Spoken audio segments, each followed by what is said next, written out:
ficar vai ser preso, se fugir vai ser preso, se ficar o bicho pega, se correr o bicho come. Mas o que você tem de fresquinho aí para passar para a gente, Gerson? Então, olha só, eu tinha essa informação já do que circulava aqui nos Estados Unidos, mas eu já confirmei também com pessoas que estão lá na Venezuela.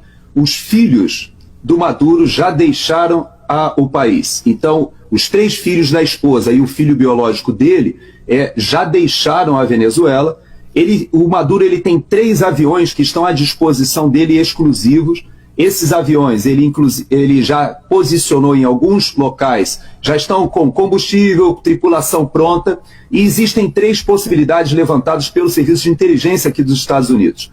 Primeira opção, óbvia, é aquela mais evidente, seria para Cuba, ele se refugiar em Cuba, mas isso não bate muito com o próprio estilo, né, dos ditadores, que não vão querer ficar em Cuba. Hoje, Cuba passa por uma pobreza muito grande, e não creio que essa seja realmente a opção. A segunda, que foi levantada pelo Serviço de Inteligência, seria uma escala de algum tempo na República Dominicana.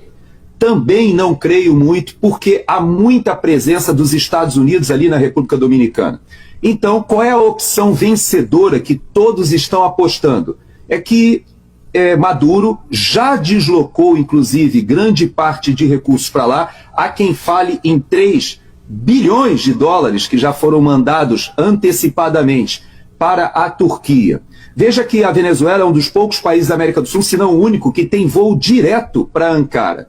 E, na verdade, já há alguns meses o Serviço de Inteligência já havia monitorado e rastreado a um envio de ouro da Venezuela para a Turquia, e os próprios líderes dessa revolução bolivariana, vários deles já transferiram recursos para a Turquia. Por que a Turquia? Porque a Turquia não tem acordo de extradição com os Estados Unidos. Então, embora a Turquia seja um país europeu, esteja na OTAN, ela não integra a União Europeia, mas ela tem litígios ali de interesses, particularmente com Israel, que nós vamos abordar semana que vem, mas a Turquia ela é hostil à ideia de ter um tratado de extradição com os Estados Unidos. Então, é um local que o Maduro já preparou, ele fica na Europa, fica próximo até da Rússia, com quem ele tem bastante ligação também, e seria um local confortável. Por que eu falei da segunda-feira?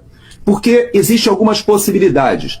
Militares, inclusive o próprio ministro da Defesa, que é alguém odiado por grande parte dos militares, eu explico, porque ele ficou todo esse período e ele não permitiu uma renovação natural. Ele foi fazendo as promoções políticas e realmente desvirtuou toda a cadeia, a política de pessoal das Forças Armadas. E ele não é alguém benquisto, porém, ele já se ofereceu, veja bem, já se ofereceu para a oposição para intermediar, ou seja, dizendo que as Forças Armadas respeitarão o resultado e não se colocarão contra a população.